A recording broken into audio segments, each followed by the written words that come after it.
ஏன் சொல்லலை? ஏன்னா மருந்து அப்படிங்கிறது பொதுவான ஒரு விஷயம் இல்லை அப்படிங்கிறது அவருக்கு நல்லாவே தெரியும். அப்படியே மருந்தனை வேண்டாமான்னு சொன்னார், கரெக்டு. ஆனால் அவர் வாழ்ந்த காலங்கள் இயற்கை மருத்துவங்கள் சுற்றி இருந்திருக்கும், இலைத்தழைகள் இருக்கு இல்லையா? ஏன் அந்த ஏதாவது ஒரு இலையை தழையை ப்ரொமோட் பண்ணல அப்படின்னா, ஃபர்ஸ்ட் அடிப்படை வந்து மருந்தனை வேண்டாமாம் அப்படிங்கிற உடலுடைய பிரபஞ்ச தத்துவத்தை அவர் சொல்லிட்டார், இயக்க தத்துவத்தை, படைப்போட தத்துவத்தை சொல்லிட்டார். இரண்டாவது, உடம்பு அப்படிங்கிற ஒன்றுத்துக்கு பர்டிகுலரான, அதாவது ஏதாவது ஒரு மருந்து வந்து ஒரு நோய்க்கு கிடையாது அப்படிங்கிறது தான் விஷயம். அவர் ஒரு மருந்தை ப்ரமோட் பண்ணார்னா, இந்த பிரச்சனைக்கு இப்போ இருக்க சித்த மருத்துவர்களை கேளுங்களா, இதை சாப்பிட்டீங்க அதை சாப்பிட்டீங்க, அந்த இதுக்கு இதை சாப்பிட்டீங்க. ரொம்ப ஃபேமஸாக இருக்கிறது திரிபலாசுரணம், திரிபலாசூர்ணம். இந்த திரிபலாசூர்ணம் சர்வநோக நிவாரணியாக வந்து சித்த மருத்துவம் ப்ரமோட் பண்ணிட்டு இருக்காங்க. எல்லா கண் பிரச்சனைக்கு சரியாகதான், உடம்புல இருக்கிற எல்லா பிரச்சனையுமே திரிபலாசுரணம் சரிப்படுத்துது அப்படின்னு சொல்லி பயங்கரமாக ஃபேமஸ் ஆகுது. டப்பாவாக வாங்கிட்டு போய் சாப்பிட்டு இருக்காங்க ஜனங்க. ஸோ இதுதான் சித்த மருத்துவத்தை டவுன் பண்ணுறது. சித்த மருத்துவம் ஏன் டவுன் ஆகுதுன்னா இதுதான் ரீசன். பொதுவான ஒரு மருந்தை ப்ரமோட் பண்ணுறது தான். அசலில் பார்த்தீங்கன்னா சித்த மருத்துவர்கள் யாருமே ஒரு பொதுவான மருந்தை எந்த ஒரு குறிப்பிலையுமே, எந்த ஒரு சித்த மருத்துவ குறிப்பிலையுமே பொதுவான ஒரு மருந்தை அவங்க ப்ரமோட் பண்ணதே கிடையாது. இந்த திரிபலாசூர்ணம் மாதிரி, கபசூர்ண கஷாயம் மாதிரி, இல்லை நிலவேம்பு கஷாயம் மாதிரி எதுவுமே சொன்னது கிடையாது. சித்தர் பாடல்களே நீங்கள் எடுத்து பாருங்க, எத்தனையோ பாடல்கள் இருக்கு. தூக்கத்துடைய அருமையை சொல்லுவாங்க. அப்புறம் பசி தீவிர தடைதான் செய்யும் தேகமே அங்க பங்கம் சொல்லி, சாப்பிடல நான் பசிக்கும் போது சாப்பிடல என்ன ஆகும்னு சொல்லியிருப்பாங்க. அப்புறம் நித்திரை தான் அடங்கி போக தேகமே, நித்திரை தான் அடங்கி போனால் தலைகணக்கம் தேகமே அங்க பங்கம் சொல்லி அதையும் சொல்லியிருக்காங்க, நித்திரையை பற்றியும் சொல்லியிருக்காங்க. இன்னும் வந்து சிறுநீர் கழிக்கலனா என்ன ஆகும், மலம் கழிக்கலனா என்ன ஆகும் அப்படின்னு சொல்லிட்டு ஒவ்வொருத்தையுமே பதிவு செஞ்சுருக்காங்க. ஆனால் அந்த மாதிரியான பாடல்களில் தூக்கத்தை பற்றியும் பசியை பற்றியும், அதாவது உடம்புல வெளியேற கழிவுகளை வெளியேறனா என்ன ஆகுன்றதா சொல்லியிருக்காங்களே தவிர, பர்டிகுலராக ஒரு பொதுவான ஒரு மருந்து பெயரையோ எந்த இலைத்தழை பெயரையோ சொல்லி இதை சாப்பிடுங்கன்னு சொன்னதில்லை. ஆனால் சித்த மருத்துவ நூல் இருக்குது, அது வந்து அடிப்படையான ஒரு விஷயம். ஒரு மருத்துவம்னா அது சம்மந்தப்பட்ட நூல் இருக்குது, பொதுமக்களுக்கு கிடையாது. அது எதுக்குன்னா சித்த மருத்துவத்தை கற்றுக்கிறவங்களுக்காக எழுதி வைக்கப்பட்டது. பொதுமக்களுக்கு சித்த மருத்துவர்கள் என்ன ப்ரமோட் பண்ணாங்க? உறக்கத்தை பற்றி, நித்திரையை பற்றி, சிறுநீர் கழிக்கலாம் என்ன ஆகும், மலம் கழிக்கலாம் என்ன, உடம்புல வெளியேற வேண்டிய சுனைநீர் வெளியேறலாம் என்ன ஆகும், அப்புறம் தூங்கலனா என்ன ஆகும். ஸோ இந்த மாதிரியான விஷயங்கள் தான் பொதுமக்களுக்காக அவங்க எழுதி வச்ச பாடல்கள் ஒழிய மருந்து பொதுமக்களுக்கு அவங்க கடத்தலை.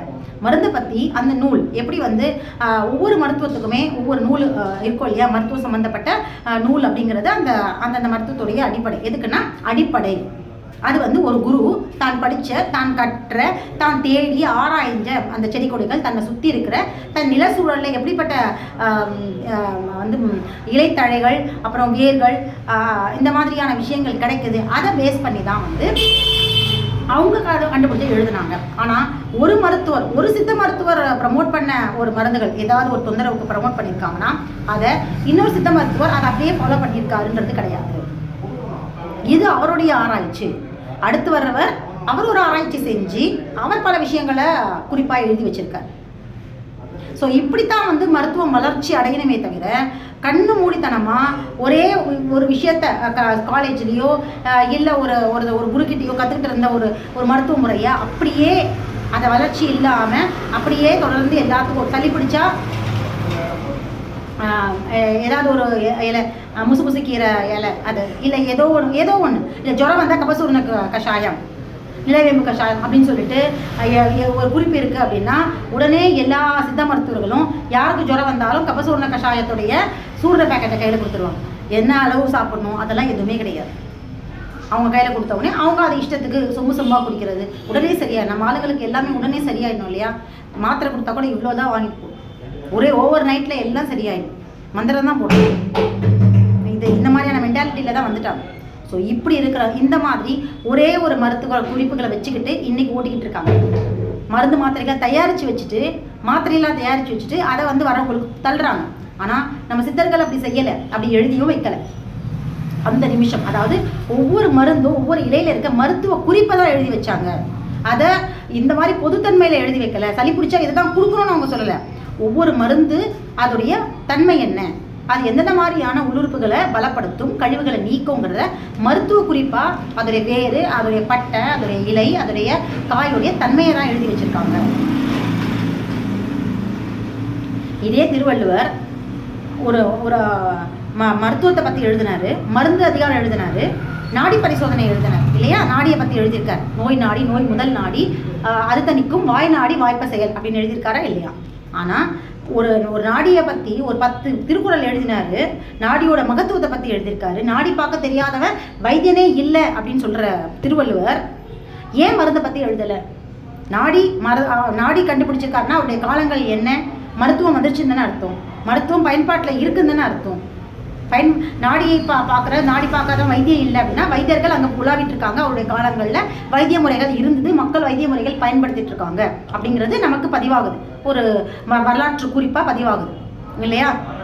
அப்போ மக்கள் வந்து ஒரு சில தொந்தரவுகளில் கஷ்டப்பட்டு இருந்திருக்காங்க. அப்போ அந்த தொந்தரவுகளை கண்டுபிடிக்கிறதுக்கான ஒரு பரிசோதனை முறையாக நாடி இருக்குது. இப்போ நாடி பார்க்க தெரியாத வைத்தியனே கிடையாது அப்படின்னு சொல்கிறார் இல்லையா? இப்படி சொன்ன திருவள்ளுவர் ஏன் அப்படி சொல்ல திருவள்ளுவர் ஏன் சித்த மருத்துவம் அப்படிங்கிற வார்த்தையை எங்கேயுமே பயன்படுத்தலை? சித்த மருத்துவமோ இலை தலையை தான் மருந்தா சாப்பிடணும் அப்படின்னு ஏன் எந்த இடத்துலையுமே அந்த வார்த்தை இல்லை அப்படின்னா சித்த மருத்துவன்ற பெயரே பிற்காலத்தில் வந்தது தான். அப்போ திருவள்ளுவர் வாழ்ந்த காலத்தில் சித்த மருத்துவம் ஒன்றும் இல்லை அப்படின்ற பெயரே கிடையாது.